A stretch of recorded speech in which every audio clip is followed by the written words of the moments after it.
सहज न्यूज़ में आपका स्वागत है। आज हमारे साथ पूर्व विधायक एवं पूर्व सांसद भारतीय जनता पार्टी के श्री रघुनंदन शर्मा जी हैं। उनसे हम बात करेंगे। सर, ये जो संपूर्ण भारतवर्ष में जो राजनीति का स्तर है, ये धीरे-धीरे गिर रहा है और लोग जो है स्वार्थी हो गए हैं, मतलब स्वार्थ की राजनीति होती जा रही है। तो ये जो भारत माता की जो सेवा है, या भारत माता के जो गुण हैं, ये लोगों के अंदर क्यों नहीं आ रहे हैं?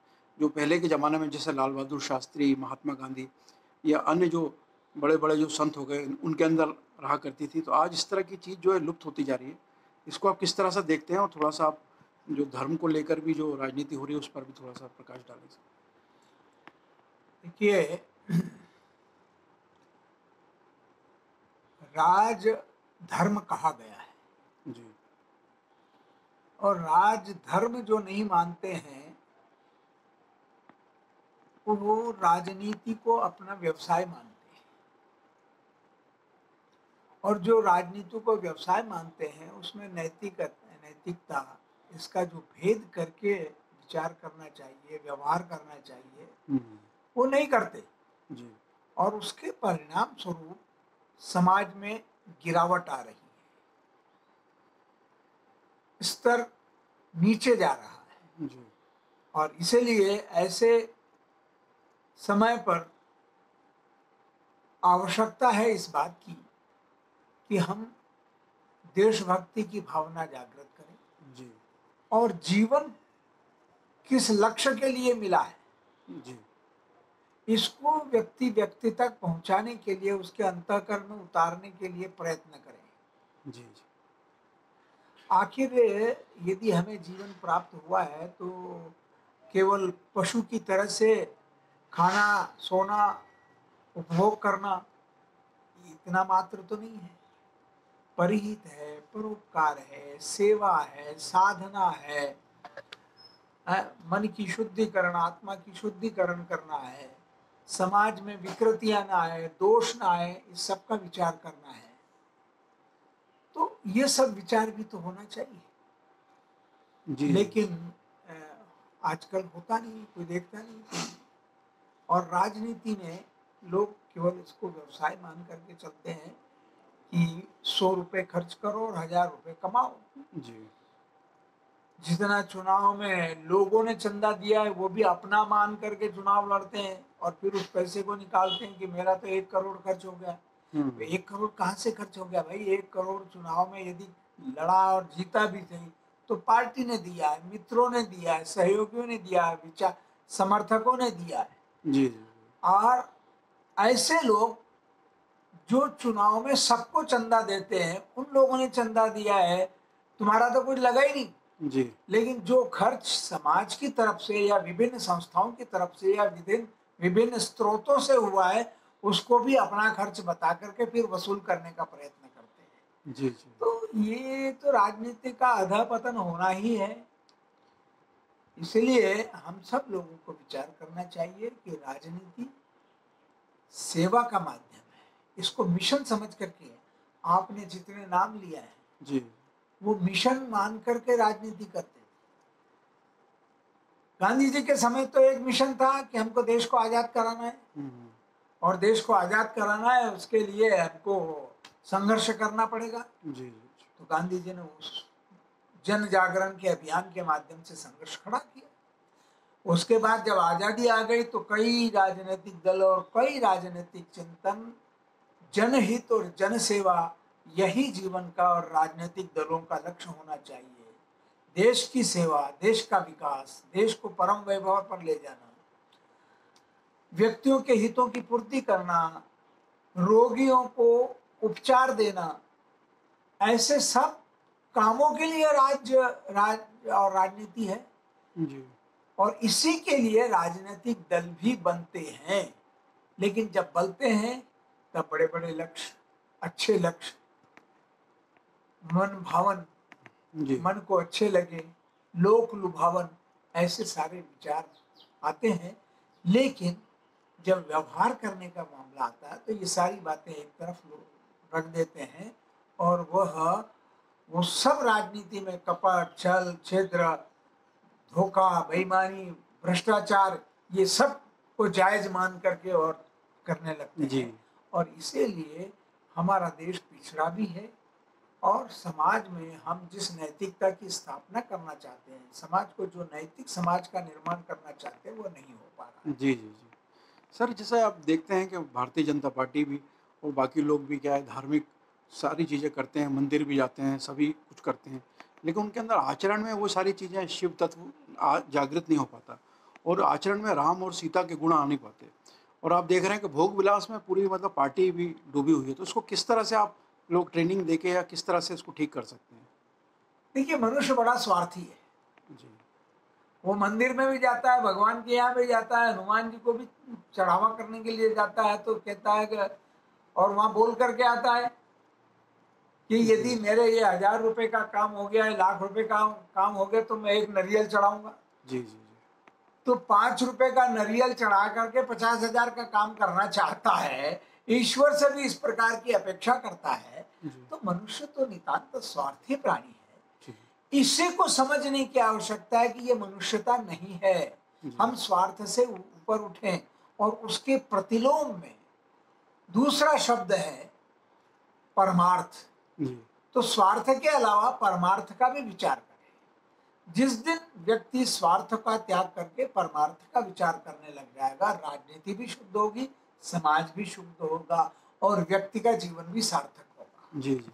नहीं, लेकिन सर ये क्या है कि अभी जैसे मध्य प्रदेश ही ले लें या पूरे भारत को ले लें आप, जो लोग जीत कर आए हैं, क्या लोग जनता उन लोगों को देखती है कि साहब इनके पास तो एक स्कूटर थी और आज जो है बड़ी-बड़ी मतलब अरबपति, खरबपति हो गए। तो ये देख के थोड़ा जनता में भी एक दुःख का वो आता है। तो ये किस इस ये चि परिवर्तन कैसे आएगा सर? इसके लिए आप लोग मतलब क्या कर रहे हैं थोड़ा-सा? अब ये तो पिछले 70 सालों से हो ही रहा है। आप तो स्कूटर की बात करें, जिनके पास साइकिल नहीं थी वो अब हवाई जहाज में चल रहे हैं, उनकी बड़ी बड़ी फैक्ट्रियां हैं, जी, जी। इंडस्ट्रीज हैं, जी, और अरबों के मालिक हैं। जी। परंतु ये विचार तो उनके अंतःकरण में जगना चाहिए कि मेरे पास कुछ नहीं था और मैंने इतना कमा लिया, तो देश का शोषण किया, समाज का शोषण किया, अधिकारों का शोषण किया। जी, जी। अधिकारों का व्यक्ति शोषण करता है, उसको अधिकार नहीं है कि वो अपने लिए करे। वो अधिकारों का उपयोग दूसरों के लिए करना चाहिए। जी, जी। लेकिन व्यक्ति के पास जब अधिकार आते हैं, सत्ता आती है, तो उस सत्ता का उपयोग, अधिकारों का उपयोग अपने स्वयं के लिए करने लगता है। नहीं और इसलिए यह बात निस्वार्थता के साथ, परमार्थ भाव के साथ, राष्ट्र सेवा और समाज सेवा की भावना के साथ काम करेगा, तो जी, जी। राजनीतिक दलों को, या जो भी समाज में संगठन चलाते हैं, जी। नीतियों की बात करते हैं, उन सबको मिलकर के और समाज को जागृत करना पड़ेगा, और समाज के प्रत्येक व्यक्ति में ये जगाना पड़ेगा कि हम दूसरों के हितों के लिए काम करने के लिए पैदा हुए हैं, हम समाज सेवा के लिए पैदा हुए हैं, हमारा परिश्रम समाज और देश की सेवा के लिए होना चाहिए। तब तो सारी बातें ठीक होगी, अन्यथा विकृति तो दिन दूनी रात चौगुनी बढ़ रही है। जी, जी। सर विश्व में ये हिंदुओं के साथ जो अत्याचार हो रहे हैं अब बांग्लादेश के अलावा और भी जगह, तो इस पर थोड़ा-सा आप प्रकाश डालिए, इसको प्रधानमंत्री को इस पे कुछ करना चाहिए तत्काल। हाँ, आपको इस जरूर। ये एक चिंता का विषय है।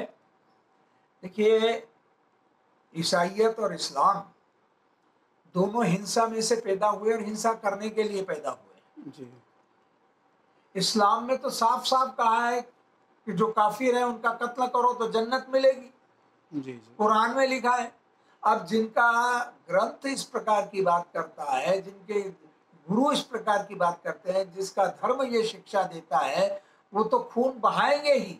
और हम देखते हैं कि सारे संसार में जहां जहां इस्लाम फैला है, वहां तर्क के आधार पर, बौद्धिक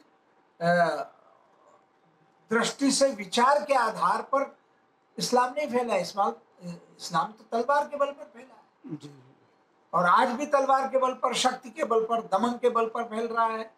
जिन देशों में हिंदू या अन्य किसी भी धर्म के लोग अल्पसंख्यक हैं, उनको जोर जबरदस्ती से यातना देकर, पीड़ित करके, दबाकर, उनको डराकर, धमकाकर और उनका धर्म परिवर्तन कराते हैं। आप इसका विचार करिए कि जब भारत और पाकिस्तान का विभाजन हुआ था, तो पाकिस्तान में 17% हिंदू रह गए हम्म, और बाकी सब हिंदू यहाँ चले आए शरणार्थी बनकर के। जी वहां जो 17% थे वो आज 1.5%, 1.25% रह गए हैं। ये 16% हिंदू कहाँ गए पाकिस्तान में? वो तो भारत नहीं आए। जी उन जी सबका धर्मांतरण हो गया, उन सबको बाध्य किया गया और यही बांग्लादेश में हो रहा है। जी जी। देखिए, इस्लाम मानने वालों कट्टरता, की, इसके प्रति जो कट्टरता मेन इसका वो है मेन।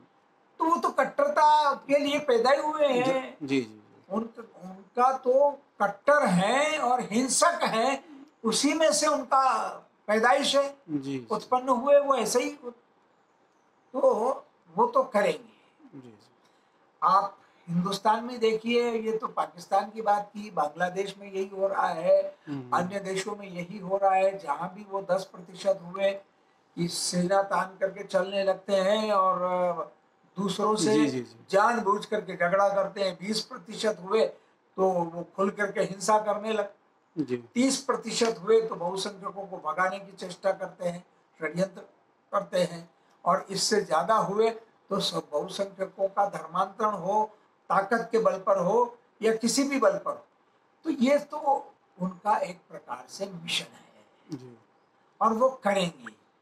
हम अपने ही देश में देखें ना, हम अपने आप को धर्मनिरपेक्ष कहते हैं, लेकिन राजनीतिक दल धर्मनिरपेक्षता और सेकुलरवाद के आधार पर वोट प्राप्त करने के लिए मुस्लिमों का तुष्टीकरण करते हैं और बहुसंख्यक समाज का तिरस्कार। तो सर, शरण देनी चाहिए बांग्लादेश के जो हिंदू हैं भारत को? बिल्कुल। जी जी बांग्लादेश के हिंदुओं को हम यहाँ शरण देंगे तो कहाँ शरण देंगे? जी वो जी कहाँ जाएंगे? जी उनको मरने के लिए तो छोड़ा नहीं जा जी सकता। जी जी और इसलिए भारत सरकार को डंके की चोट घोषणा करके और जी जी। बांग्लादेश से बात करके कि यदि आप या तो उनको सुरक्षित रखो और नहीं रखोगे तो हम सैन्य कार्रवाई करेंगे, और यदि इतना भी नहीं है तो जी जो स्वेच्छा से भारत में आना चाहते हैं, जी भारत की सरकार उनको शरण दे। जी जी जी।